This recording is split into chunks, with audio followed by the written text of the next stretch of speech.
O senhor tem a palavra.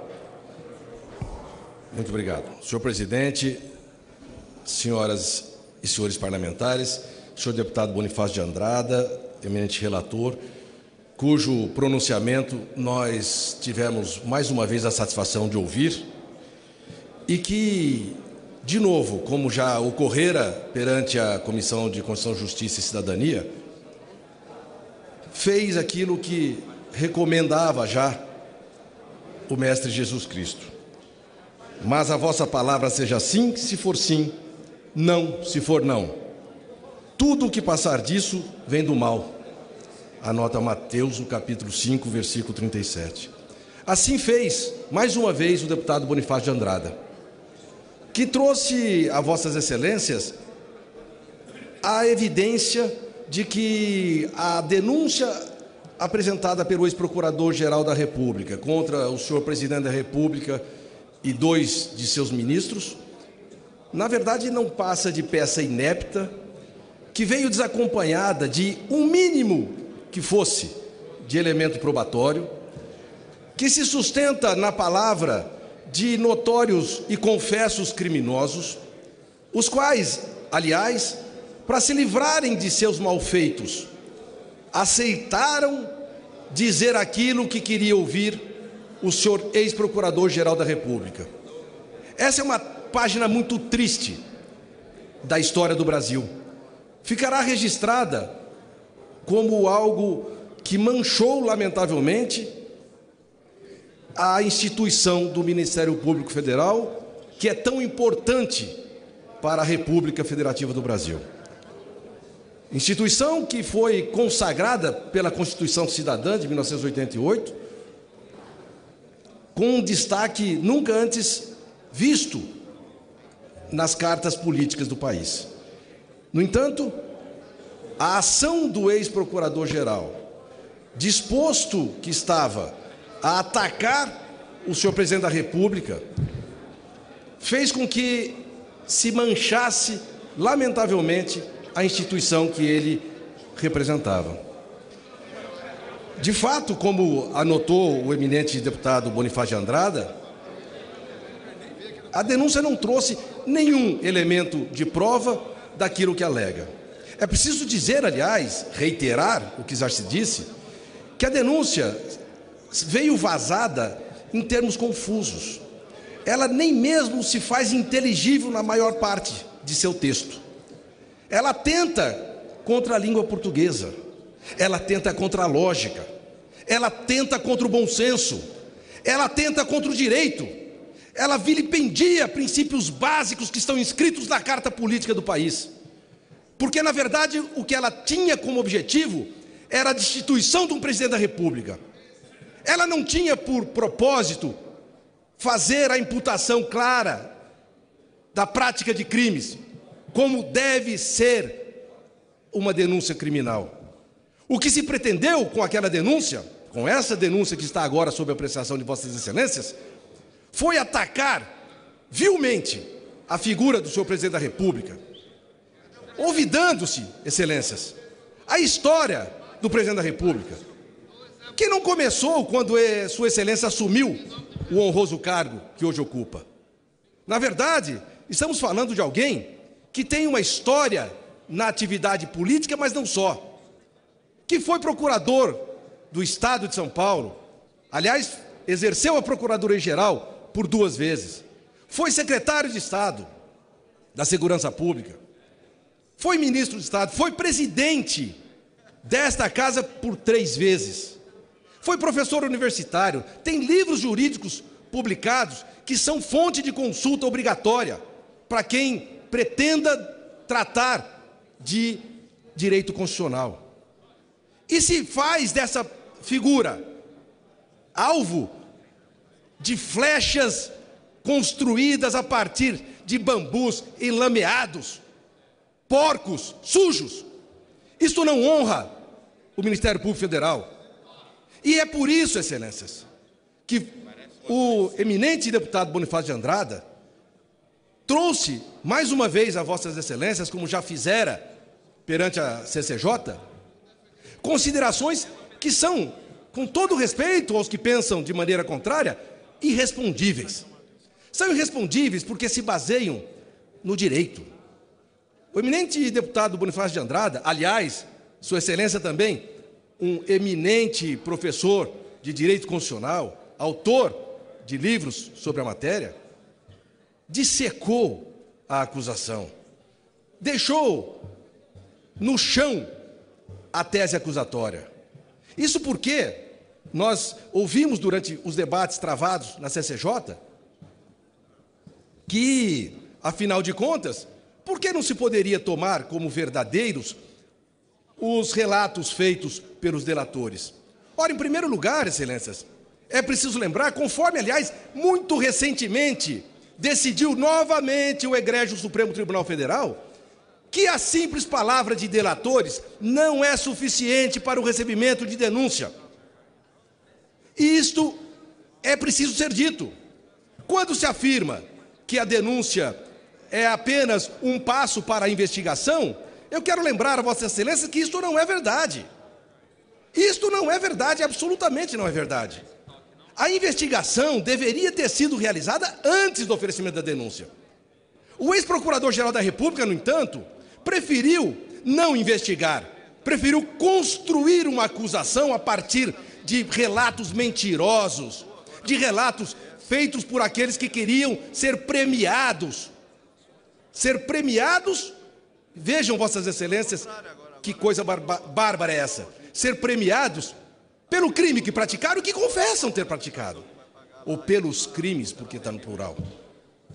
Ora, a verdade é que o ex-procurador-geral da República, ao invés de investigar, como deveria ter feito, ao invés de apurar cada uma daquelas afirmações e alegações, preferiu conduzir por membros de sua assessoria, por procuradores que eram próximos à Sua Excelência, construir a tese acusatória, orientando os delatores sobre como produzir aquele arremedo de prova que depois veio trazida junto já da primeira denúncia e que veio novamente trazido com essa denúncia. Ora, Excelências, na verdade, quando se apresenta uma denúncia contra alguém, declara o Ministério Público que naquele momento já tem elementos para afirmar que aquela pessoa ou que aquelas pessoas cometeram os crimes ali escritos. Não se trata, portanto, de pedir autorização para investigar alguém. E a instauração de ação penal é coisa muito séria. A instauração de ação penal não pode ser determinada a partir do nada. E nada é exatamente do que se trata: delações. É assim que entende a doutrina, assim que tem decidido reiteradamente o Supremo Tribunal Federal. Simples delações são igual a nada, em termos para recebimento de denúncia. Ora, eu ouvi, e todos ouvimos na CCJ, que a delação, por exemplo, de Lúcio Funari seria devastadora para o presidente da República. Isso não é verdade. Quem quer que tenha acompanhado trechos daqueles vídeos, poderá ter notado, e certamente terá notado, que no início permitiu-se ao delator ler um texto numa tela de computador. Ele lia um texto que não era dele, evidentemente, tanto não era dele, que ele tartamudeava. Ele não era capaz de falar com fluidez. Precisou muitas vezes do auxílio da sua advogada que estava ao lado. O que indica que aquilo não era exatamente o que ele tinha a dizer, mas era aquilo que o ex-procurador-geral da República queria que ele dissesse. Porque aquilo era importante ou era fundamental para que Sua Excelência pudesse construir essa denúncia falsa, que imputa falsamente a prática de crimes ao presidente da República e a 2 de seus ministros, dentre outras pessoas. É preciso dizer, como já o fez o eminente deputado Bonifácio de Andrada, que essa denúncia procura, sim, criminar a prática política. Vossas Excelências precisam ter consciência de que admitir o curso dessa imputação significa expor a risco toda a atividade política.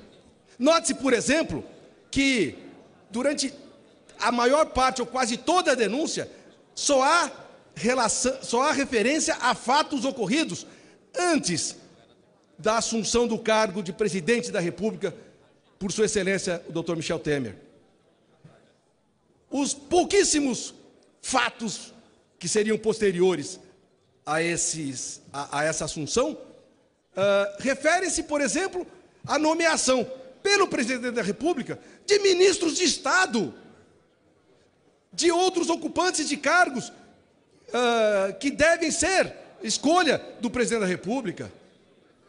Se isso não é criminar a atividade política, o que será? Como é que pode um presidente da República exercer seu mistério sem poder nomear? Dirá alguém, como disse o ex-procurador-geral em sua denúncia. Mas, na verdade, o problema não é a nomeação, e sim a finalidade com que se teria feito essa nomeação. Porque o propósito seria, na verdade, a prática de ilícitos.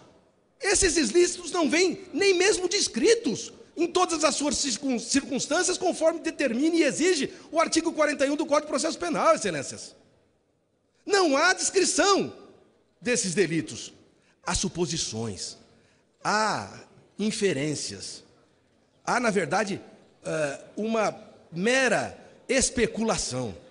Afinal de contas, Sua Excelência, o ex-procurador-geral da República, anunciara, quando formulou sua primeira denúncia, que enquanto houvesse flecha, ou enquanto houvesse bambu, novas flechas viriam. E ele ficou lá, preparando suas flechas. A falta de material foi a outro bambuzal e trouxe essa delação tirada a fórceps de Lúcio Funaro. E obtida de que forma, Excelências? Obtida a partir de uma concorrência indecente que o ex-procurador-geral promoveu entre o vencedor da licitação, o senhor Lúcio Funaro, e o ex-deputado e ex-presidente dessa casa, Eduardo Cunha. É curioso que, quando a defesa diz que o ex-deputado Eduardo Cunha negou peremptória e expressamente aquilo que disse o senhor Lúcio Funaro, há quem diga que, ora, mas então a defesa do presidente Temer pretende se valer da palavra do ex-deputado Eduardo Cunha, que não é digno de fé. Em primeiro lugar, é preciso lembrar que o ex-deputado Eduardo Cunha defende-se na justiça. Até onde se sabe, Sua Excelência não tem uma condenação com trânsito em julgado ainda. Não sei se terá, mas, segundo a Constituição da República, Sua Excelência é inocente. Como são todos aqueles que não tiveram uma condenação criminal com trânsito em julgado contra si decretada. Mas, em segundo lugar, é preciso dizer também que, por que não haveria de valer a palavra do senhor Eduardo Cunha ao desmentir seu Lúcio Funaro, se ele é a fonte primária daquilo que Lúcio Funaro diz ter ouvido dele? Se ele nega ter dito a Lúcio Funaro aquilo que Lúcio Funaro afirma ter ouvido dele, por que acreditar em Lúcio Funaro, que foi premiado ao dizer essas coisas todas, e não dar crédito ao ex-deputado Eduardo Cunha? É uma opção que se faz, Mas cada um que faça essa opção há de ter muito claro em sua mente a possibilidade de, um dia, vir a ser também alvo de situação semelhante. Eu observo ainda que também se disse que há sim provas, porque haveria áudios que demonstrariam a prática de crimes, especialmente a conversa gravada entre Joesley Batista e o presidente da República. Ora, é curioso, Excelências, é muito curioso, embora seja também muito triste ter de constatá-lo. A verdade é que divulgou-se, antes que se conhecesse o teor daquele áudio, que o senhor presidente da República teria apoiado ou até estimulado Joesley Batista a efetuar pagamentos ao ex-deputado Eduardo Cunha e a Lúcio Funaro para que eles não fizessem delações premiadas. E aí, inclusive, consistiria a prática do crime imputado ao presidente da República de obstrução ou embaraço das investigações. Ora, acontece que quando se ouve o áudio, ou quando se lê a degravação dele, o que se constata é que não há menção a dinheiro. Não há nenhuma referência a valores.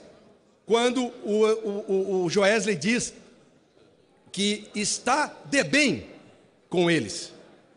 Ora, é verdade que se disse também, mas depois ele diz alguma coisa sobre todo mês. É preciso lembrar que entre essa afirmação do presidente, precisa continuar isso aí, e a afirmação todo mês, há uma interrupção. Uma das mais de centenas que foram constatadas pericialmente naquele áudio. Uma apenas das mais de centenas. E aquela interrupção não permite saber o que foi dito pelo Joesley Batista antes da expressão todo mês. Todo mês pode se referir a muita coisa e não apenas a dinheiro. É claro que aqueles que querem depor o presidente Temer, aqueles que querem levá-lo a julgamento sem um mínimo sequer de prova, vão insistir em dizer que todo mês está efetivamente relacionado a algum pagamento. Mas todo mês pode se referir a várias outras situações da vida, inclusive visitas, inclusive apoio moral em forma de mensagem, seja lá o que for. Não cabe a especulação, é isso que eu quero dizer. A defesa não precisa demonstrar a que se refere aquela afirmação de seu Joesley. Caberia, sim, à acusação ter elementos mínimos que suportasse a sua afirmação na denúncia de que ali se estava referindo a pagamento. E isto não existe, excelências. Isto não existe, peremptoriamente afirmo, não existe. Ora, também ouvimos dizer que o Supremo Tribunal Federal já teria declarado a validade de tudo o que foi colhido. E isso não é verdade, excelências. Isso absolutamente não é verdade. O Supremo Tribunal Federal, ao analisar questão de ordem formulada, decidiu que não poderia, naquele momento, analisar o que se discutia. Não poderia decidir sobre a questão de ordem, porque entendeu que com a apresentação de denúncia, seria imperativo o envio da denúncia a esta casa, para que aqui vossas excelências deliberem sobre a concessão ou não de autorização para o prosseguimento do processo. Só depois, se essa casa conceder a autorização, o que se espera não ocorra, é que o Supremo Tribunal Federal vai analisar esses aspectos. Mas é preciso dizer, excelências, que, na verdade, o Supremo Tribunal Federal tem jurisprudência farta sobre o assunto. E entende, reiteradamente, que não pode servir de base à imputação apenas a palavra de delator. Assim como não serve a condenação, nos termos da própria Lei 12.850, de 2013, não pode servir para a instauração da ação penal. Muito menos se poderia admitir isso no caso de ser o acusado o presidente da República, com todas as consequências disso decorrentes para a vida institucional do país. Quero lembrar também que é muito comum ouvir e ler na imprensa a afirmação de que, ora, se o presidente da República nada fez, se ele nada teme, se ele nada deve, ele não deveria temer. Ora, quero mais uma vez dizer o que já aprendi com um cliente. Quem não deve, teme sim. E teme porque tem o que perder. Aquele que deve, esse não tem por que temer. Ele assume os riscos. Aquele que fez alguma coisa e que agiu criminosamente, sempre soube que estava sujeito a um risco de ser acusado por aquilo. Quem não deve, quem não agiu contrariamente à lei, este sim tem razões para temer. E especialmente, excelências, no momento em que vivemos, lamentavelmente, o arbítrio vigorando no Brasil. Como disse já anteriormente, e reitero aqui, espero que nós estejamos saindo dessa era do arbítrio. Mas ainda nos custará muito caro ao país como um todo e a cada um de nós como indivíduos, o que fez a gestão maléfica do ex-procurador-geral da República ao avançar contra garantias constitucionais, ao desrespeitar princípios básicos de direito, ao tentar, por meio da ação penal, destituir um presidente da República. E não foi só nesse caso que nós vimos arbitrariedades. Lamentavelmente, nós as vemos a miúde nos processos penais que há pelo Brasil afora, nas investigações, nos inquéritos policiais, nos procedimentos de investigação criminal pelo Ministério Público.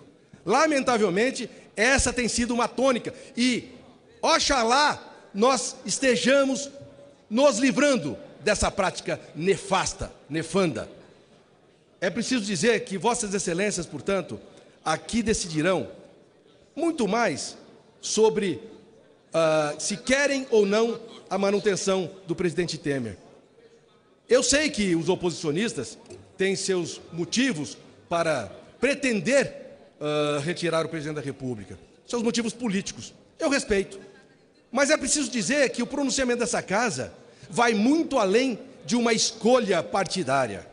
É preciso dizer, Excelências, que aqueles que fazem uso do arbítrio não escolhem suas vítimas de acordo com cor ideológica ou filiação partidária.